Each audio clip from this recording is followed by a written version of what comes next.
Herðu, nú ætlum við að ræða innflytjendur, kannski hælisleitendur, kannski fólk af erlendum uppruna, erlenda Íslendinga, nýja Íslendinga, bara allt saman. Og ég fengi hingað 4 konur síðan núna, sem ég hitti hérna á ráðstefnu svona þessi mál og fekk ykkur til að koma hingað og ræða mig. Hérna Morgan Príe Mayo, sem stuðningsfulltrúi hjá rétti barna á flótta, Hallfríður Þórarinsdóttir, sem doktor í menningarmannfræði, og sem Erla Serdirólu, sem formaður Solaris, og Jasmína Væsovits, sem stjórnmálafræðingur. Verið velkomnar. Takk fyrir. Herði, ég var hérna með svona leik af svona nafngiftum. Þetta náttúrulega margir hópar, ólíkir hópar, og kannski vonlaust að búa til eitthvað svona heiti yfir þar sem allir myndu rúmast inn í, og kannski erfitt að finna nafn sem allir myndu vilja rúmast inn í. Jasmína, ert þú nýr Íslendingur? Já, ég myndi skilgreina mig þannig, já, alveg klárlega. En það ekki bara Íslendingur? Já, eða bara... Eitthvað, já, nei, sko, nýslingur alveg, þú veist, mér finnst það bara að rýma svolítið stóran hóp innflytjenda inn í þetta, þú veist, við náttúrulega með 3 hópa, svona, hvað maður segir, svona, sem lagalega skilgreind, sem náttúrulega fólk sem sækir alþjóðavernd, og svo flóttafólk, og svo innflytjendur. Þannig þetta getur verið margslungin, en ég myndi kalla mig, já, ég náttúrulega Íslendingur, ég búið hérna á Íslandi helmingi lengur heldur í mínu heimalandi, þannig klárlega myndi ég skilgreina mig sem Íslending, en það líka ný Íslendingur vegna þess að ég náttúrulega ekkert fædd uppalinn hér, þannig það á það alveg vel við, en ég líka innflytjandi, af því ég náttúrulega kem á þeim forsendum til landsins, þannig þetta hérna. Já, ég myndi segja bara eins og Hallfríður sagði áðan að þegar við vorum að spjalla að ég held hver og einn þarf bara að skilgreina sig hvað þýðir fyrir þau að vera Íslendingur sem líka mjög flókið því vegna þess að ég fæ líka spurningu hvað að vera Íslendingur og ég á skemmtilega sögu vegna þess að þegar við erum tala samlögun eða aðlögun eins og margir vilja kalla þá var ég einmitt að spurð og á sínum tíma fyrir nokkrum árum þá fannst fólki ég vera ekkert aðlögu í íslensku samfélagi því ég hélt ekkert upp á jól eða réttra sagt ég hélt upp á jól en ég setti ekki jólaskraut það var bara alveg því ég átti ekki jólaskraut og maður mér var ekkert rosalega duglegur að skreyta þannig ég var ekki nóg mikið aðlögu fannst mörgum en ég spurði líka viðkomandi hvort hann borði þorramat og hans horfði svona á mig og akkurat spurði því ég sagði borðar hákall og það var svari bara nei, borðaru hrúspunga, nei, borðaru súramat, nei og ég sagði bara, já, ég borða þetta allt saman, ég þá ekki þá meira Íslendingur heldur þú þannig þetta bara, þú veist, þetta svona típisk hvernig þú sér sjálfa þig. En að því erum að ræða það sem að þú ert Íslendingur. Ég Íslendingur, ég líka Tyrki. Já. Talaði lengi sjálf mig sem hálf þetta og hálf hitt, algjörlega hætt því. Ég var eins og spurði því af hverju talaru á sérst hálf eitthvað. Þú veist, mér finnst þú verið að gera lítið og sjálfur. Ég bara, já, það rétt. Ég ekkert hálf neitt. Ég Íslendingur, ég Tyrki og mér þykir að vera algjör forréttindi að einhvern veginn tilheyra og vera hluti af tveimur svona ótrúlega mismunandi menningarheimum, ef svo má segja. Og ég held að það hefur algjörlega mótað mig sem mannesku, mína lífsýn og hvernig ég bara svona, hvernig ég ólst upp og hvernig ég sé heiminn. En þú myndir aldrei segja að vera nýr Íslendingur, þú ert bara Íslendingur. Ég nú bara fædd á Fjórðungssjúkrahúsi á Akureyri og skýrð og fermd og hef nú alveg þurft að sýna fram á það, sko. Já, og þú ert ekki Íslendingur erlendum uppruna? Nei, en ég Íslendingur með kannski erlendan bakgrunn ef þú vilt fara út í það margir Íslendingar sem eins og þú sem rekast einhvern veginn á að fá ekki að vera alveg fullir þátttakendur. Þú hefur aldrei fengið að kenna þetta því. Sett að fara heim. Já, það fólk sem sér mig ekki sem Íslending sem mjög áhugavert. En við hefum ekki alveg orðið yfir þetta. Hvað sérðu? Við hefum ekki alveg orðið yfir þetta Íslendingar sem einhverjir að reyna að ýta út. Nei, kannski bara einstaklingar sem þurfa að þola áreiti og fordóma og ofbeldi af hálfu þjóðurni sinna og annars aukafólks. Kannski eitthvað hugtakið við það, ég veit ekki. Það bara, og það stór hópur. Já. Það var nú Facebook status hjá ungri konu núna í vikunni sem að fór víða, sem að var að lýsa þessu áreiti. Og hún ættleidd og íslenskt foreldri og lítur ábyggilega ekki á sig sem sko hún komið frá okkur landi að þá hefur hún ekki alveg stuffið og hefur ekki þekkingu af því.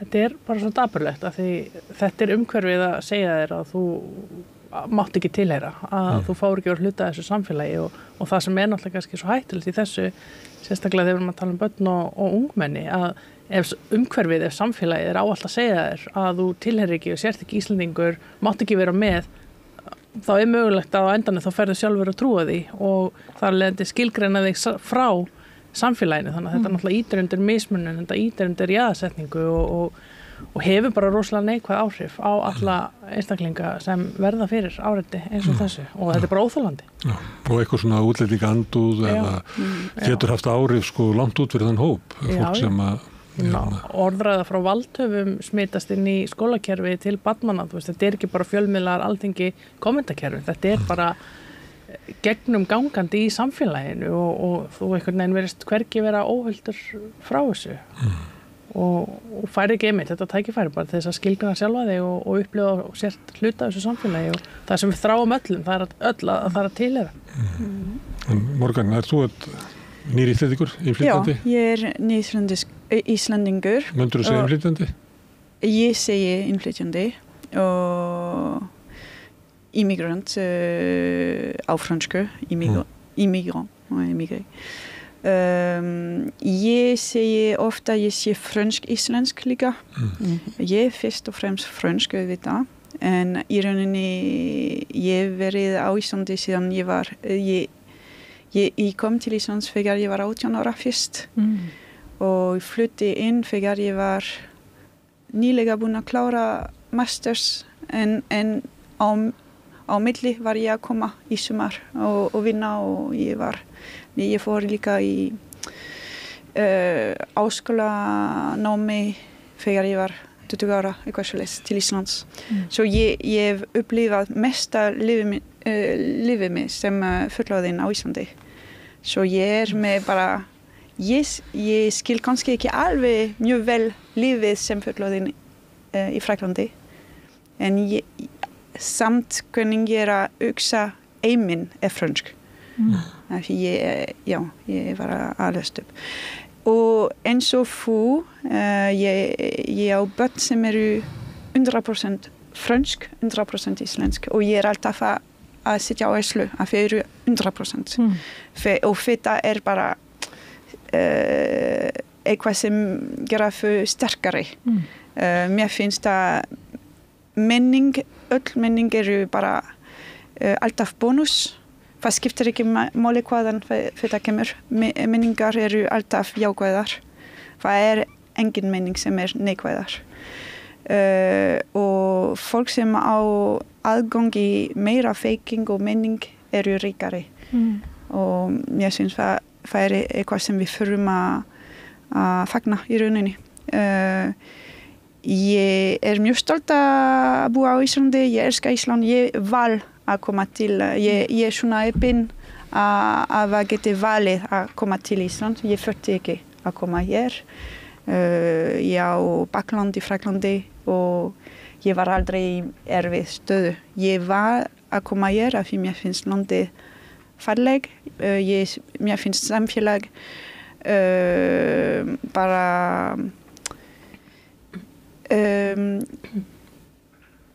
mér finnst að Íslands land tækifæris. Eins og sjálfstæðisflokkurinn auglýsti. Já, en það rétt samt að því þegar þú kemur frá land eins og Frakkland, þú sett á leið, leið þegar þú 10 ára. Það mjög erfitt að fara úr þessi leið. Ef þú ekki að fara í rétt námi, það mjög erfitt að byrja að fara í kvikmynda bransa eða í eitthvað tölvufræði ef þú varst að fara í aukvísindanám, þá ertu bara þar allan. Skólaganga bara kvíslast strax 10 ára. Og á Íslandi allir að fá ekki allir, flest að fá tækifæri að sýna fram hvað þau eru. Það ekki nú að koma með diploma eða þú ert bara reynslan getur hjálpa þér að byrja eitthvað nýtt. Og ég veit að fullt af fólki sem koma frá Evrópusamband koma vegna þess. Að þau eru lokað inn heima hjá sér, geta ekki fara koma til Íslands til að brjóta úr kerfið svo þung í heimalandi.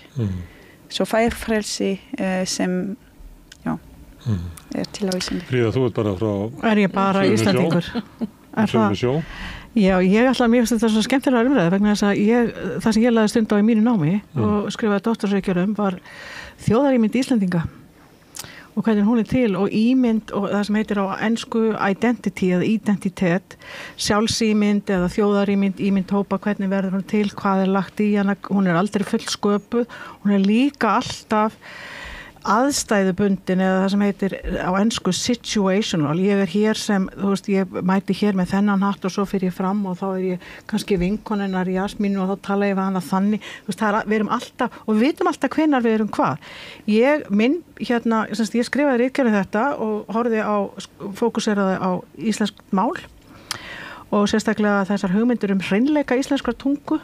Og þetta nákvæmlega sömu hugmyndirnar sem algjörlega á sama hugmyndafræðilega grunni og rasismi.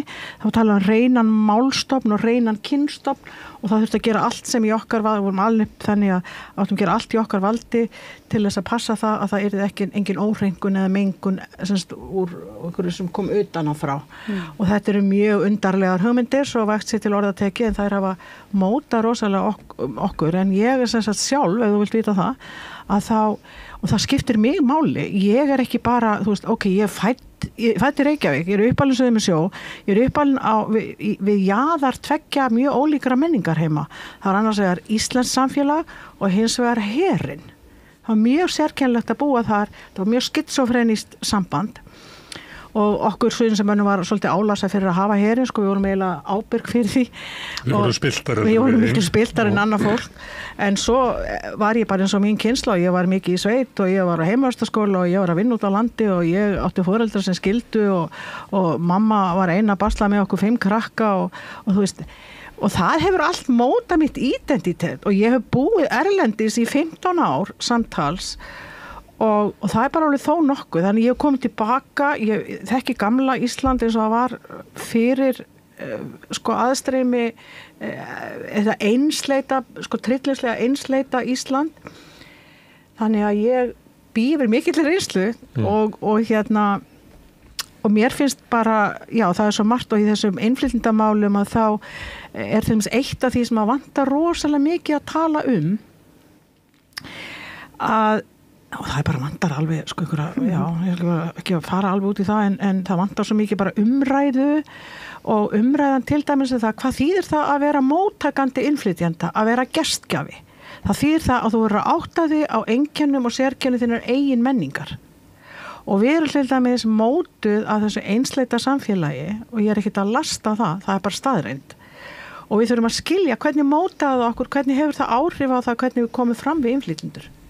Til dæmis, ef ég væri við værum bara Íslendingar og Gunnar Smári væri við erum að vinna saman og svo kemur hann og hann nýr og ég hef aldrei síðan á kaffistofunni þá myndi ég að segja svona býtu, Sema, veistu nokkuð hvaða maður þetta þarna? Hún segir rættir á mér og segir já, þetta var Gunnar Smári, hann var giftur í Jóninu þarna sem rak búð á hotninu og hún fór á hausin bróðir hans Bjössa manstu sem var giftur Stýr já, þetta hann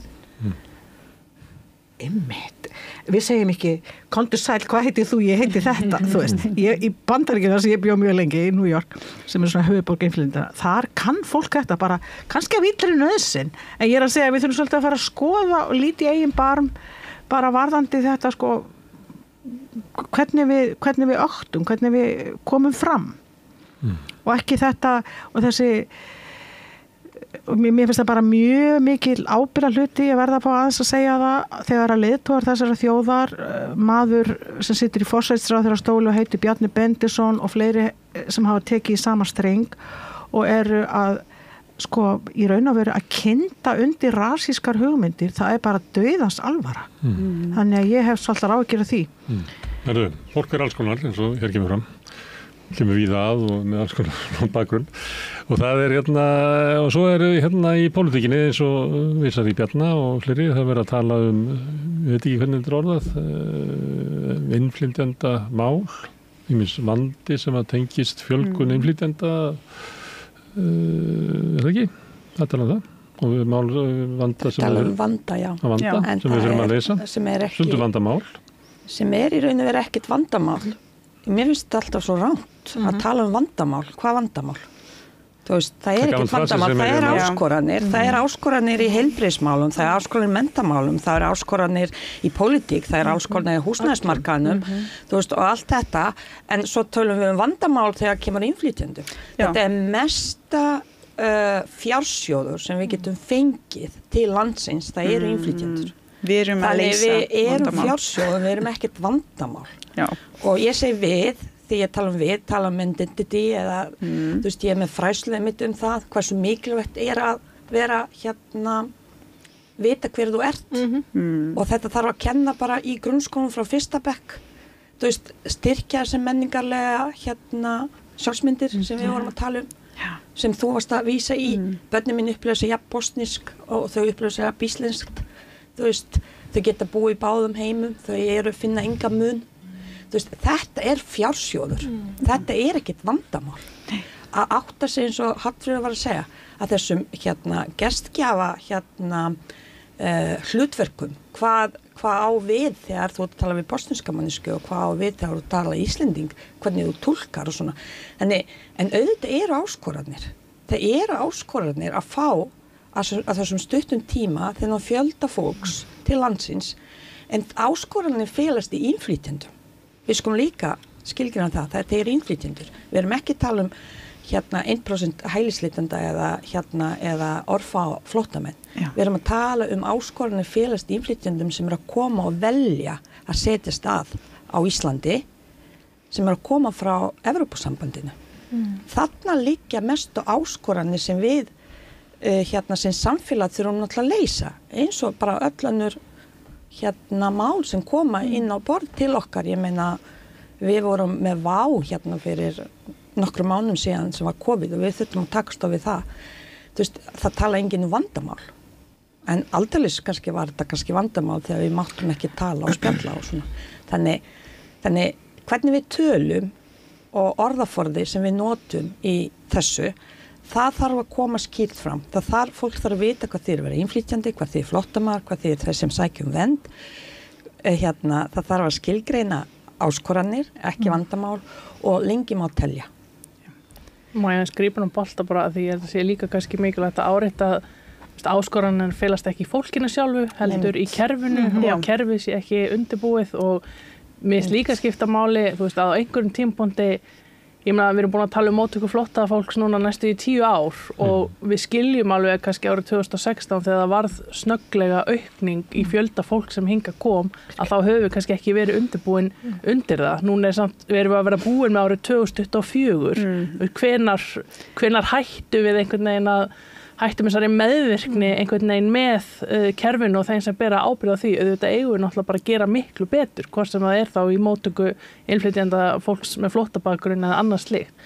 Og þetta náttúrulega, ekkert af þessu að gerast eitthvað óvart eða þetta ekki sprottið upp á einhverju tómi. Ég meina, við höfum séð þá þróun síðustu ára og áratugi hér eins og annars staðar sem felur í sér þessa öryggisvæðingu fólksflutninga. Ég meina, það hefur ekki alltaf verið þannig að það var hort svona neikvæðum augum á fólksflutninga. Ég meina, hér eins og annars staðar var sótt fólk til þess að koma til þess að starfa og setjast hér að og annað slíkt. En það sem hefur gerst og gert að stóru hlutum. Já, en ákveðna hópa þá, alveg svo við stjórnvöld eru til í að aðstoða ákveðin hóp fólks sem hefur verið á flótta, en þannig að þetta náttúrulega orðræðan, þetta völdin og þessi tengsl sem eru þarna á milli og og þegar eins og við höfum komið inn á hvernig valdhafar tala, íta náttúrulega undir þetta, þannig að allt í einu sko fólk sem að flýja einhvern vanda, það orðið vandamál, fólk sem að flýja ótta orðið að einhverjum utanaðkomandi ótta fyrir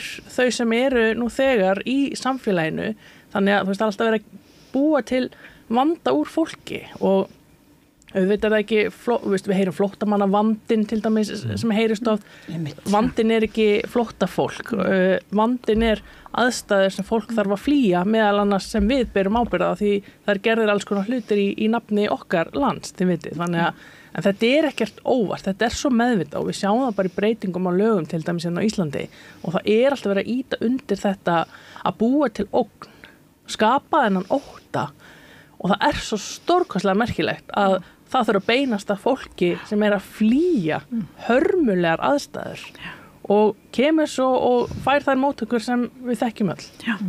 Þetta alveg stórmerkilegt og ég tek undir með þess Selma og líka bara í ljósi þess að það var þessi þáttur í gærkvöldi á Ríkissjónvarpinu mansal og mansal ekkert nýtt og ég var einmitt að velta þessu fyrir mér var mjög illa brugðið, ekki það að þetta væri, ég vissi alveg af þessu en ég held að það væri búið upprætt eitthvað þegar komið upp skelfilega mál áður og í raun og veru þá þetta svolítið á skala, það talað það heitir social dumping á ensku, félagsleg undirboð þegar ekki farið að samningum og svoleiðis og svo yfir í mansal, hvar liggur munurinn, hann allt í einu stað, þetta svona, þetta á skala og þetta hefur viðgengist hér að sauma í raun og veru að komast af með eins lítið í umbun fyrir unninstörf ef að innflytjendur vinna þau, skiljiði.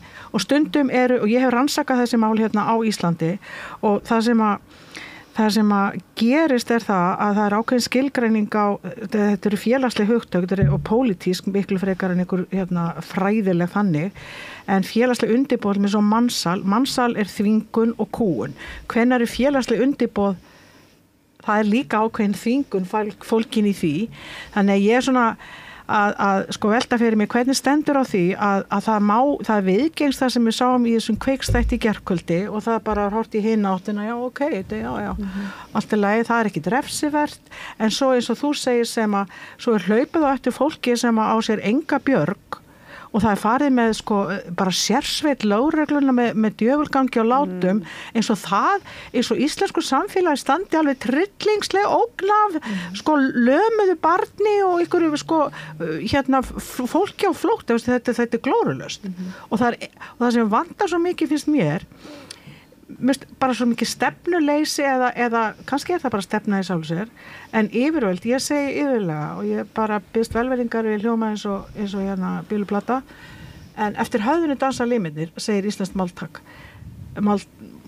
orðtak að hérna þeir sem stjórna, þeir leggja línunar og ef að þeir hugsa svona og gera svona að þá dreifist það út samfélagi og það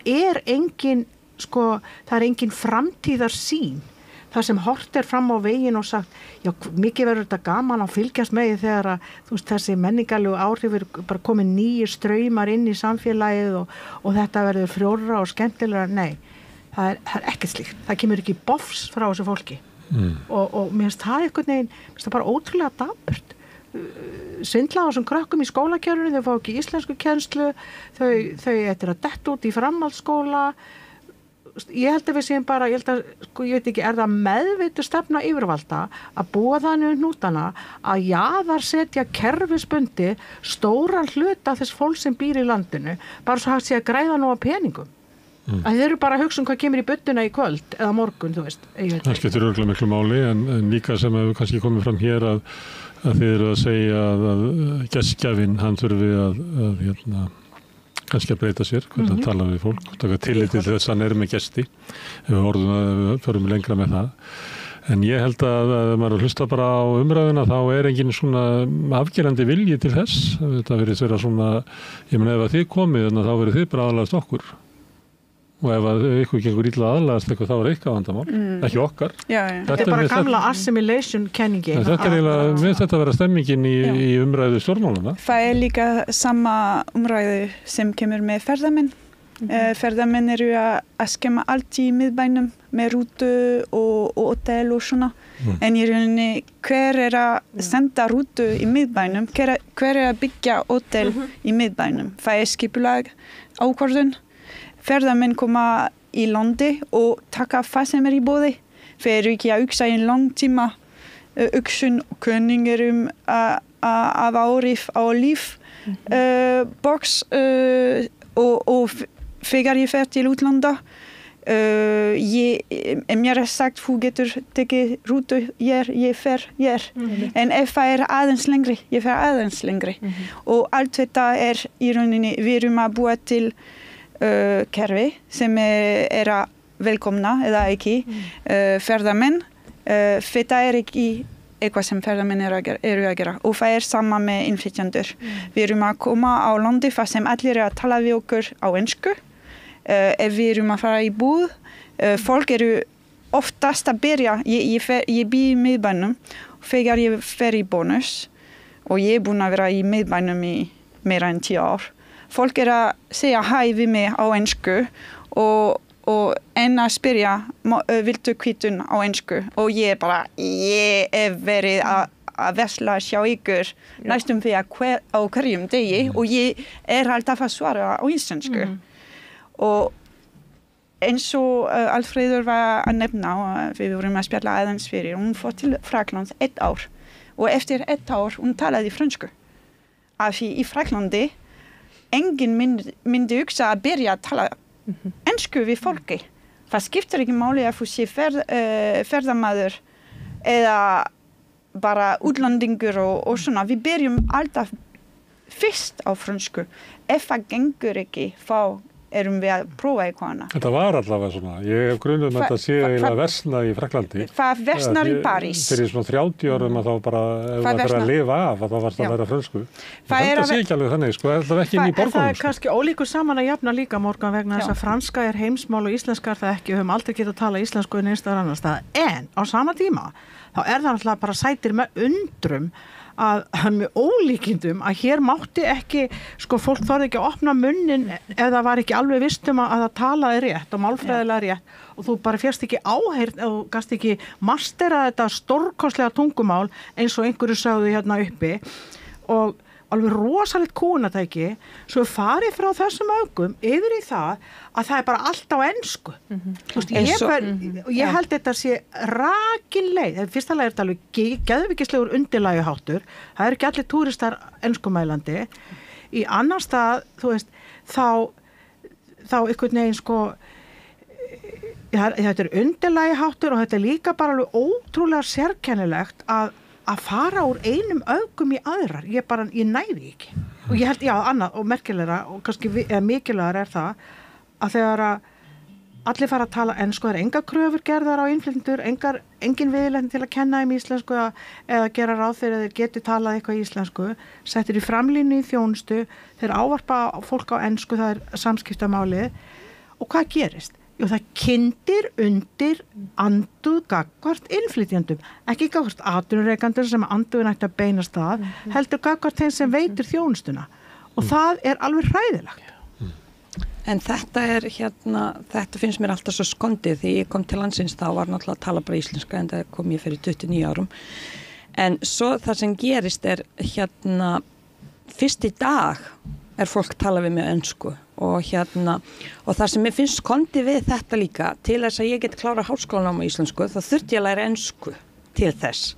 En það sem ennþá betra það að hvað tilgangurinn að Íslendingur sem með ensku sem annað tungumál, segjum það, sem ekki, heldur bara þau læra það í skólanum, hvað tilgangur að tala jafnlega ensku sem Íslendingur við einhvern útlending eins og að tala á íslensku. Ég meina, ég skil ekki, Íslendingar tala ekki fullkomna ensku og ekki hinn aðilin kannski jafnvel heldur og kanninga ensku, en læra hana jafn þá kannski vittlust. Mér finnst þetta svo undarlegt og eins og Hallfríður segir, þetta breytist á mjög bara stuttum tíma en það sem ég vil líka bæta kannski inn í umræðuna þar sem sem að var að ræða við náttúrulega erum með allt sem kemur hvernig hlutunum stjórnað. Það það sem við gætum sett að það sé vandamál.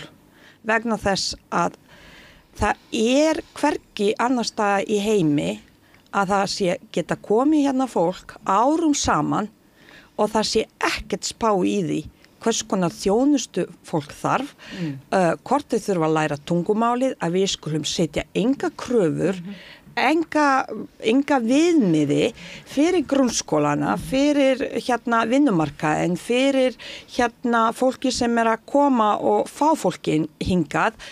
Þú veist, það engin umgjörð og ekki nóg með það sé engin umgjörð, það engin eftirlit heldur. Þannig í raun og veru við erum að bregðast hlutverku ríkisins til einmitt að sinna örygginu, sinna stefnunni. En Jasmína, svona gerum við þetta á Íslandi. Svona gerðum við fiskaldið, það var bara, allir fóru bara setja net út í sjó, eða þú veist þessar kvíjar út í sjó og svo þegar þetta var komið í óefni þá smíðuð einhver reglu það. Það bara utan það sko, utan viltavestrið. Og sömuleyti finnst manni eins og að þessi mikla aðstreymi vinnuafls að utan sé eins og eitthvað sem við ætlum að græða á og má ekki stoppa það og má ekki hefta okkur í því að við erum að koma inn með einhver verðmætin í Íslands samfélag til þess að bara ná vinnun út úr því. Já, og senda svo heim. Hverjir eru þessi við, Gunnar? Það sem að stjórna. Það sem hefur verið að gerast á Íslandi að drifkrafturinn í það sem heitir alþjóðlegi fólksflutningar til landsins er efnahagslífið, hagkerfið og efnahagsþenslur og þeir sem ráða það, þeir hafa fengið gjörsamlega frítt spil, vil ég segja, með það að fyrst var það byggingariðnaðurinn fyrir hrun sem endaði náttúrulega þetta endaði með ósköpum, síðan datt eitthvað manna af himnum ofan eitthvað bara svona húha, allt í nú komið milljónir af túristum og þetta var bara eins og ný gullnáma og allir hlupu til og þá engin kontroll á einu en einu þannig að þeim sem dettur í huga byggja hótel allt í lagi, þú gerir bara svona og þú gerir svona, það engin yfirsýn, menn vissi ekki hvað verið að byggja mikið á hótelum eða byggja mikið á íbúðarhúsnæði, það er bara vaðið áfram og þetta er svo típist einhvern veginn fyrir, eins og þú segir líka, fyrir okkur og þetta er svo hættulegt. Þetta er bara að blasa við, en hvað það, hvað ættum við að gera?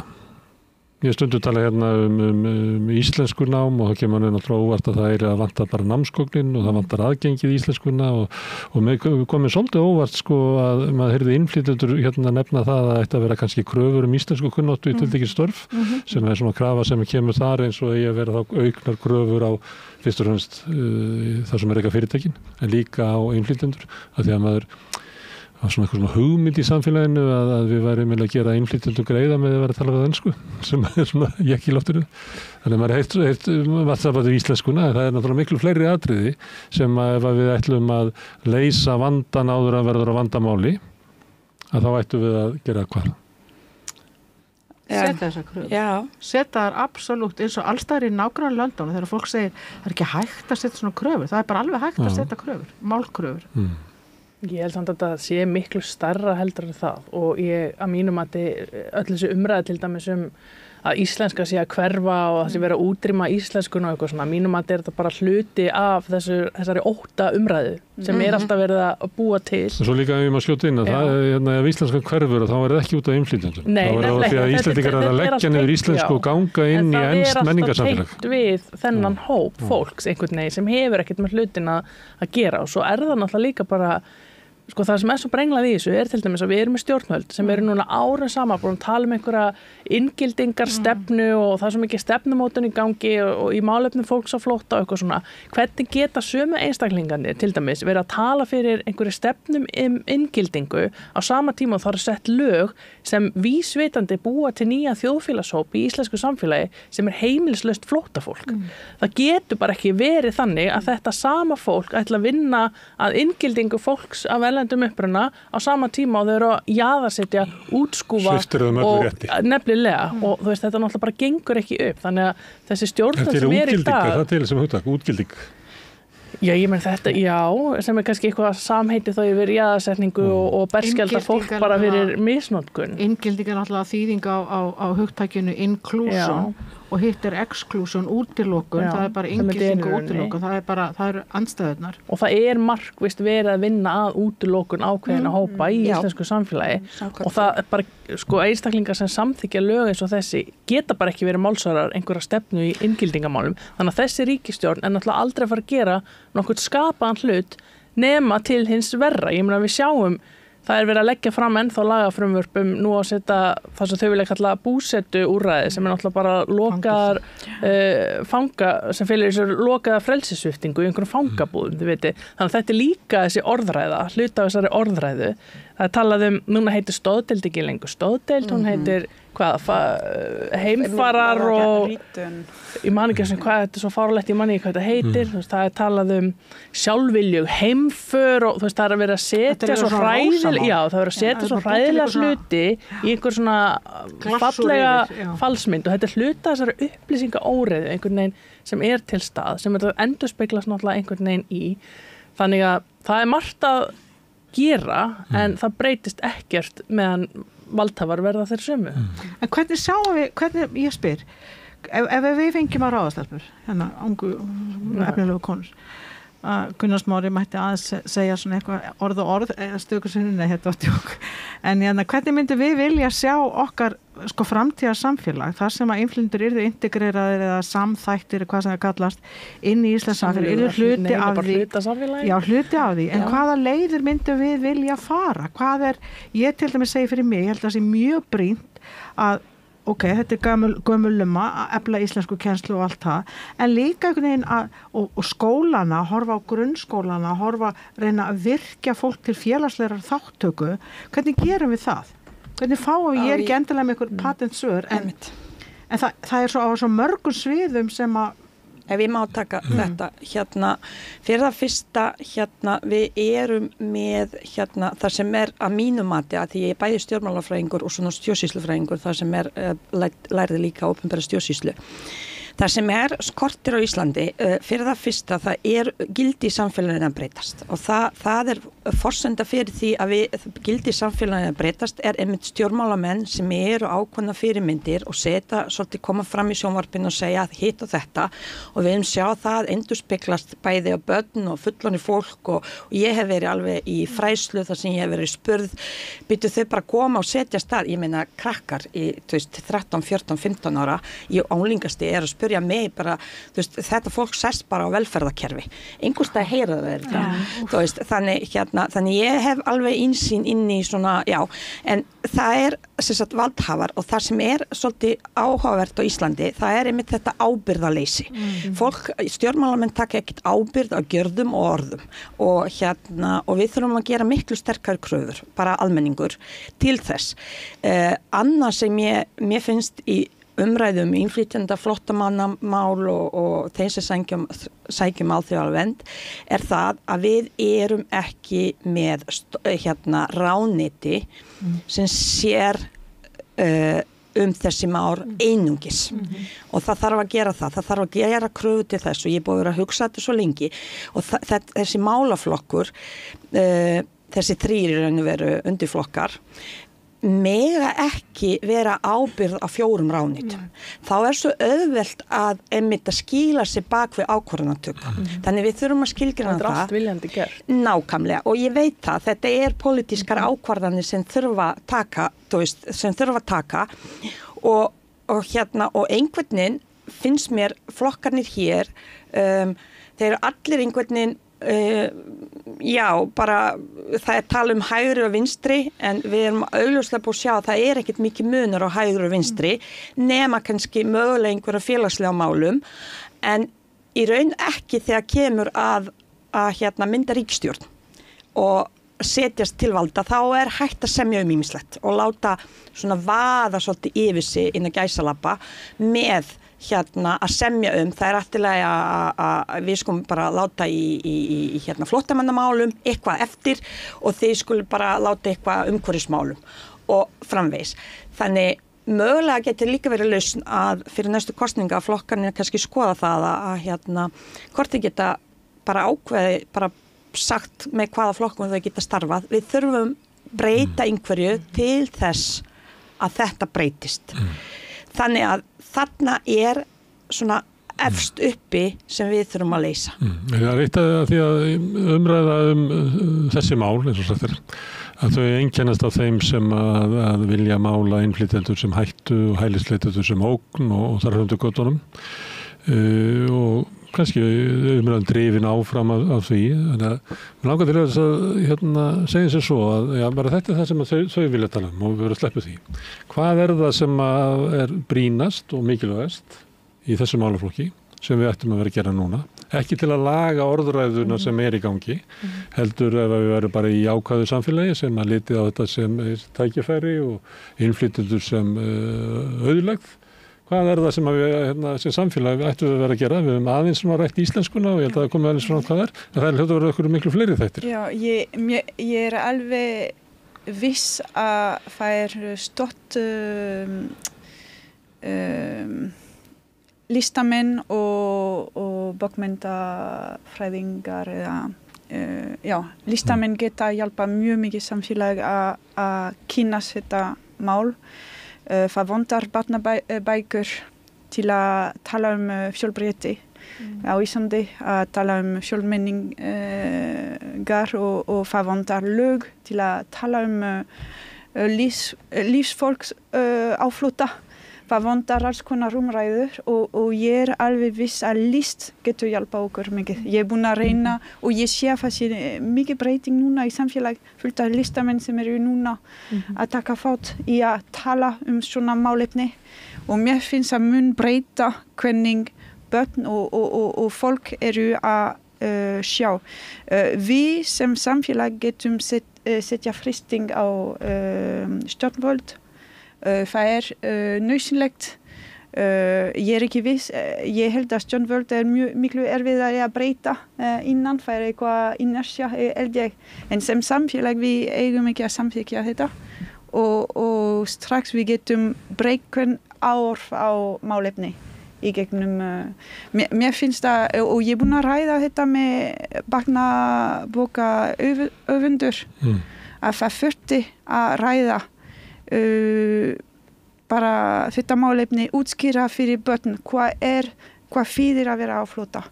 Það stór munur í lífsbarn sem var að alast upp á Íslandi og ég ekki að það eru börn sem eru fátækt á Íslandi en fátækt á Íslandi ekkert líkt en að vera á flótta.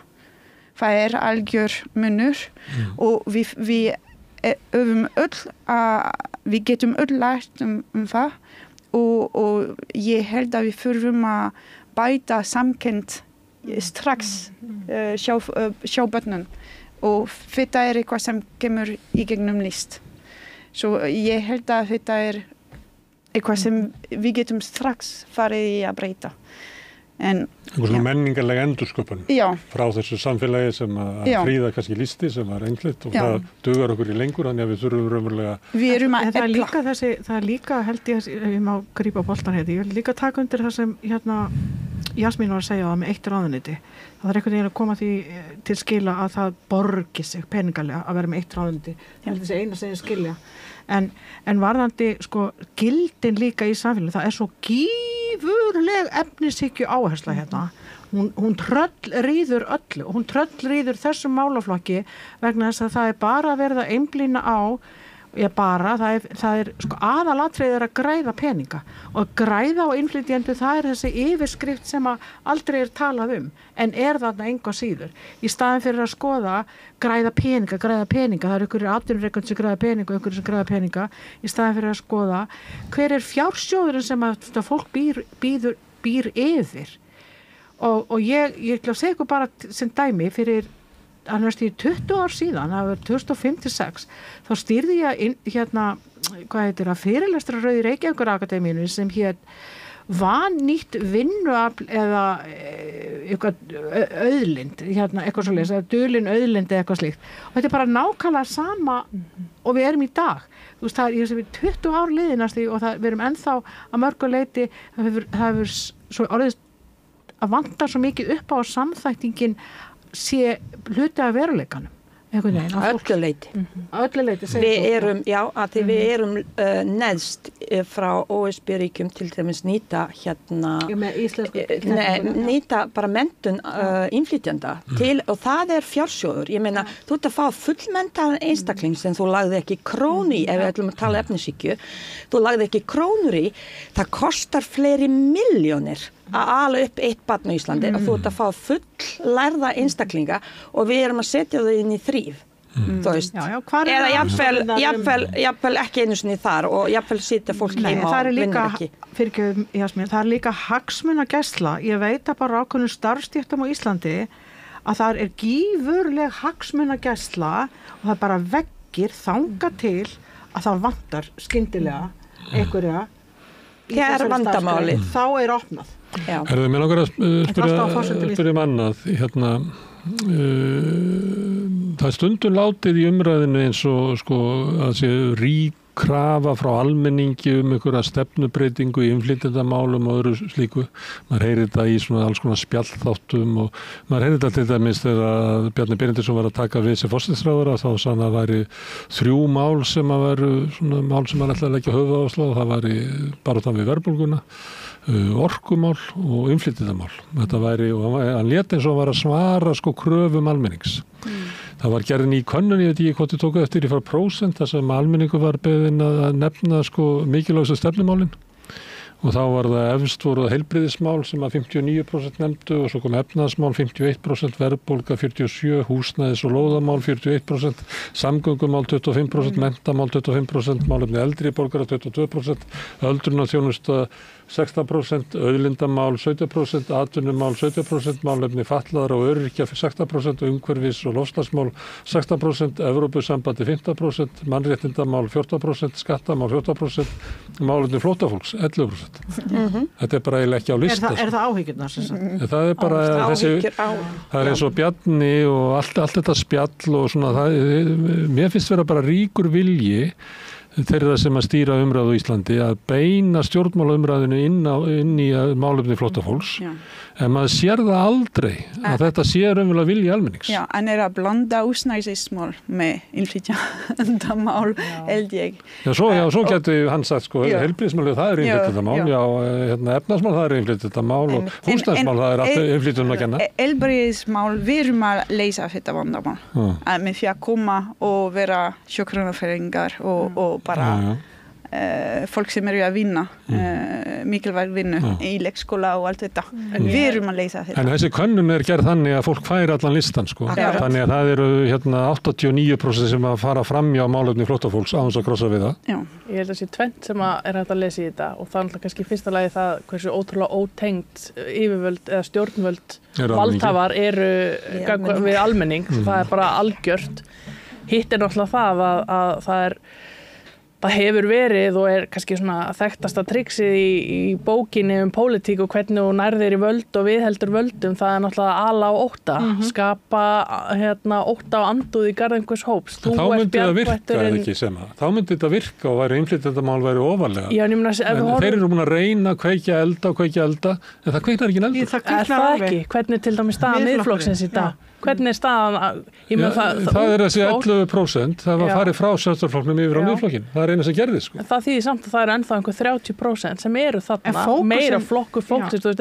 Ég held að líka hluti, ef við horfum bara á Alþingi í dag, náttúrulega það að málsvarar, mannréttinda og mannúðar á Alþingi í dag eru orðnir rosalega fáir og það eru nánast engir flokkar sem eru að tala þessi viðfangsefni. Það er mikil breyting verið þar. Já, og það áhyggjuefni hvað búið að færa mörkin líka einhvern veginn bara síðan þessi ríkisstjórn tók við. Já, en við sjáum það líka að almenningur yfirleitt ekki sammála því sem stjórnvöld að gera í þessum málefnum og bara ég má aðeins líka bregðast til því sem við vorum að tala áðan, þetta með hvað þarf að gera, náttúrulega fyrir utan algjöru endurskoðun á allri umgjörð í kringum hennan málaflokk, útlendingastofnun, stofna nýtt ráðuneyti, allt þetta, náttúrulega bara leggja niður útlendingastofnun alltaf fyrsta skrefi hlýtur að vera, en það þarf náttúrulega algjöru endurskoðun á þessu, en þetta, og líka kannski, það búið að nefna þess að efnishyggju og svo náttúrulega líka þessi einstaklingshyggja, skortur á samkennd, ég meina þetta allt eitthvað sem lært í umhverfinu. Við getum þjálfað samkennd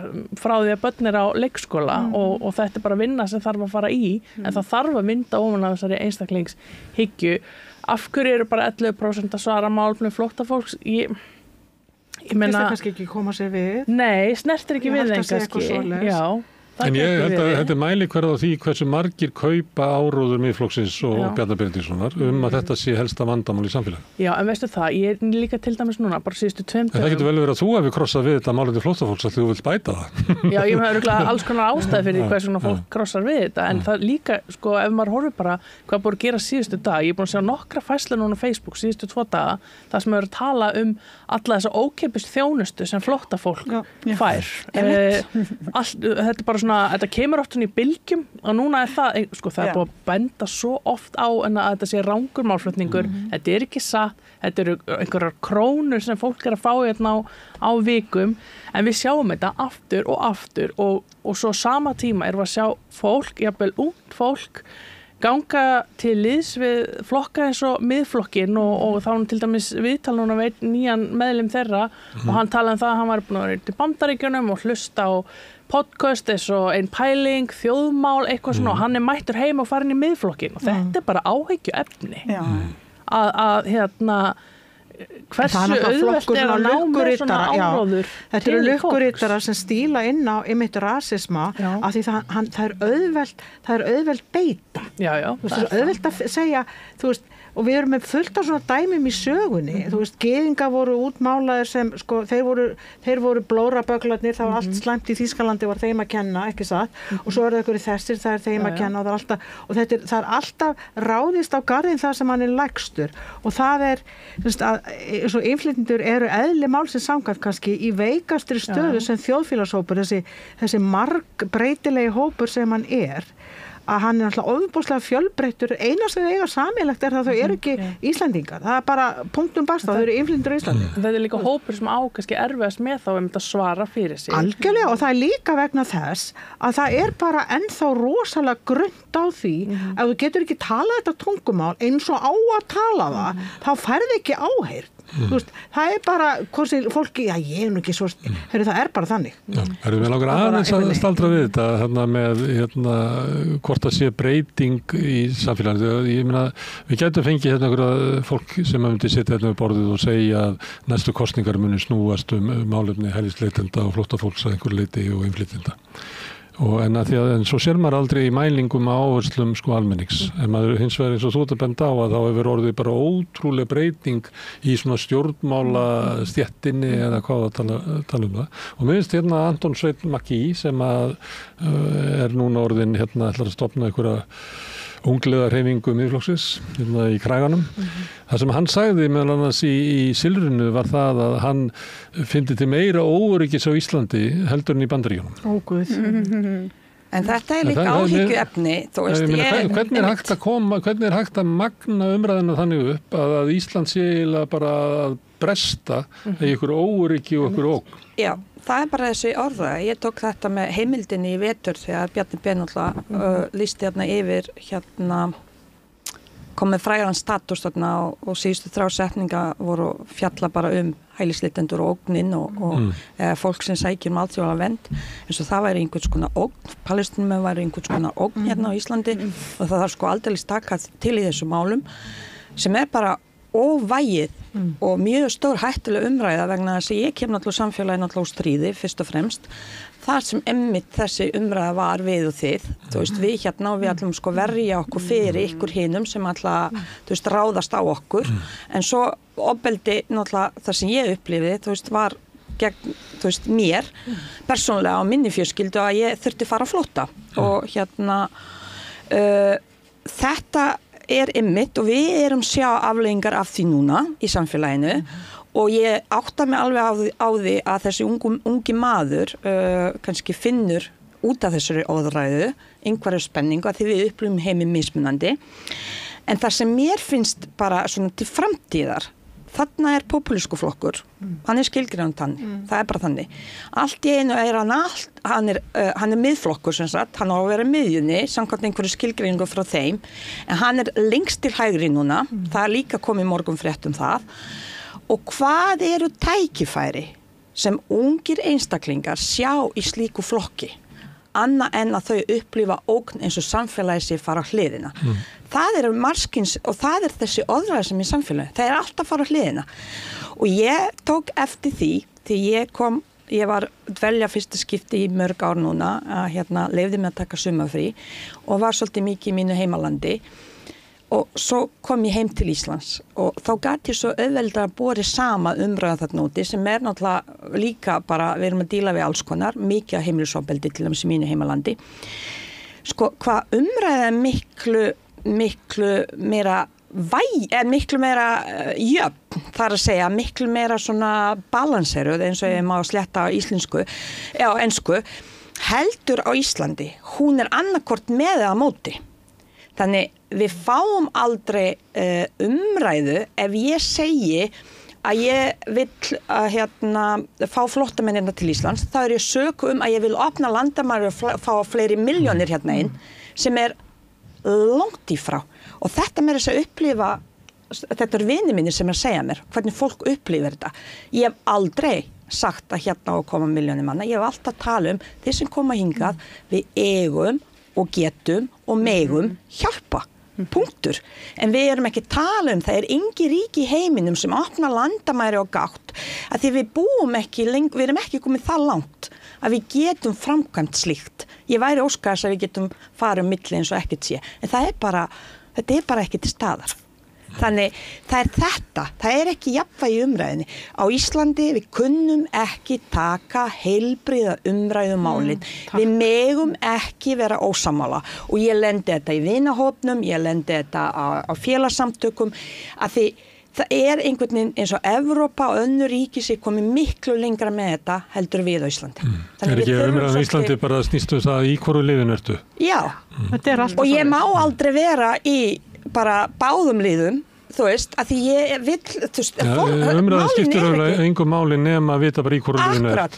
Og þá er hægt að ræða við þig eða eins og sagt við mig daginn að ég væri já, við viljum gamla góða Ísland á Íslandi og þetta var svo sjálfsagt að við innflytjendum erum að eyðileggja Íslands samfélag. Þú veist, það bara sagt við mig og þú veist, og ég spurði bara hvað vorum við að eyðileggja? Og þá, þú veist, annarkvort ég átti að vera í liði með þeim, en það er þessi punktur sem akkur við talum þetta, vegna þess að sumir stígu tilbaka frá borðinu í staðin fyrir, að þau voru sammála með, ég veit það, en þá þau þora ekki segja það, vegna þess að hvernig gagnrýni gagnvart þeim, þannig að fleiri standa upp og segja, herðu hinga ekki lengra, við ætlum ekki taka þátt í þessu, þá er samfélagi að fara að breytast og þetta þurfa að gera Íslendingar vegna þess að þau eru langt flestir hérna á Íslandi að þetta það er ekki allt í lagi að stíga mannréttindi annara nema þú vilji fá sömu meðferð sem við viljum það ekki. Þannig þetta þarf að vera og þetta er samkynndi sem við erum að tala og þetta þarf að einhvern veginn uppræta, ef ég er ósamála þá er ekkert á móti þá erum við bara mannleg og við sjáum heiminn ekki alveg eins. Ég meina, mín heimur sem ég ólst upp í flótta getur ekkert verið sama á Semmu eða Fríðu eða Morgan eða þér hérna. Þú veist bara þessi fimm. Mér finnst þetta bara mjög góð punktur. Þetta er hluti líka, þetta er íslensk menning. Þú veist, þetta er bara menningin okkar, hún er móta okkur þann hátt, að það er alltaf verið, þetta er svona morfís, þetta er alltaf þú ert með mér eða móti mér, það vantar svona umræðu hefð og fjölmiðlar eins og Ríkissjónvarpi kyndir undir svona málflutning, það sem er alltaf verið að stilla upp andstæðum pólum í staðan fyrir einhverjar umræður hlutina. Og ég held að þetta sé líka eitt af því sem við eigum að ræða einhvern veginn við ætlum að taka, hvernig tökum við fólk inn í þessar umræður? Hvar sköpum við rými? Þú veist, fyrir... Í þessu borði sem ég satt, það var ekki rými. Ef ég væri ekki þar með sjálfstraust og rosalega sterk og þetta og geta sett fótið niður og sagt, byrju, ertu að segja við mig að ég er eyðileggja Íslands samfélag? Þú veist, ég gat gert það. Stór hluti af innflytjendum, flóttafólki og þeim sem segja, geta ekki, þau hafa ekkert málsvara. Þú veist, og þess vegna tek ég kannski þetta á mig, en ég get líka sagt ykkur það, þetta tekur á allra mína fjölskyldu, hvað þegar ég fer þarna fram Já. og ég veit að sem að getur alveg verið sammála mér, þetta tekur á en á sama tíma get ég ekki lyft mér að fólk komist upp með þetta. Já. Þannig ég segi bara takk fyrir ef það fleiri þarna uppi geta staðið upp og sagt nei og hinga ekki lengur. Ég alveg sammála og mér finnst að með samkennd kemur samstæða og það að hugsa að kannski ertu að hugsa að það snýst ekki þig en í rauninni allt sem snýst samfélagi snýst þig. Nákvæmlega. Og ef þú ert að brjóta á móti einhver, það mun koma til þín. Og það í rauninni þess vegna ég byrjaði í rauninni í rétti barna á flótta. Að ég frönsk, ég innflytjandi og ég var ólétt með barn. Og ég sá hvernig rægt að mismuna börn svoleiðis. Það gæti verið ef samfélagi væri að breyta fyrir verri, hvað minn börn? Hvað þú næst? Og ég. Og börnin minn eru að íta börn á flótta, kynnast þau, verða vinnir og allt þetta á afleiðingar. Mannréttindabrot brot á samfélagi og allir í samfélaginu. Og við þurfum öll að taka afstöðu fyrir því og samstæðan, það þarf að byggja upp menning samstöðu. Það vantar á Íslandi. Já, það vantar ekki vera ekki endilega allir á sömu skoðun því að grunn hugmyndin í lýðræðinu svo að við getum haft ólíkar skoðanir svo lengi sem ég meiði ekki aðra með skoðunum mínum eða hegðun. Ég verð að umbera að við höfum ólíkar skoðanir en við getum skipst á skoðunum og það einhvern veginn sem vantar svo mikið þetta plattform fyrir það er alltaf verið það svo mikið skotgrafa hernaður einhvern veginn. En já, þetta er rosalega áskorun að takast á við þessa hluti. Ég held hann líka hann hafi, ef við fyrir áttur í bara miðflokkin og Anton, ég held hann hafi svarað þessu líka svolítið svona sjálfur, hvernig, af hverju hann segir að hann búin að hlusta mikið á ákveðin podcast, þannig að hann að hlusta rosalega mikið á þá bara einhvern áróður endalaust og það ekkert sem kemur á móti, það ekkert sem kemur og þannig að það sem að líka kannski þarf að efla, það bara þessi gagnrýna hugsun að geta lesið út úr þessari upplýsingaóreiðu. Við höfum aldrei haft jafn mikið aðgengi að upplýsingum. Þannig að ég má bara klára af því að bæði það að við höfum aldrei haft jafn mikið aðgengi að upplýsingum og við getum, ef við gefum okkur tíma í það, fundið og lesið á milli línana hvað rétt og rangt, en það líka kannski nú man ég ekkert hvað ég ætlaði að segja. Ég nefna eitt því að eins og þetta hljóma fyrir mér að við erum með kannski 11% af fólki sem að vill afmennska innflytjendur með einhverjum hætti. Og svo erum við bara með meirihlutan af fólki sem allavega hefur bara áhuga á bara einhverju allt öðrum málum og til að vera allt öðrum mál vera mikilvæg. Og svo eru kannski einstaka manneskjur sem eru í svona baráttunni og það er aldrei að kenna fyrir því.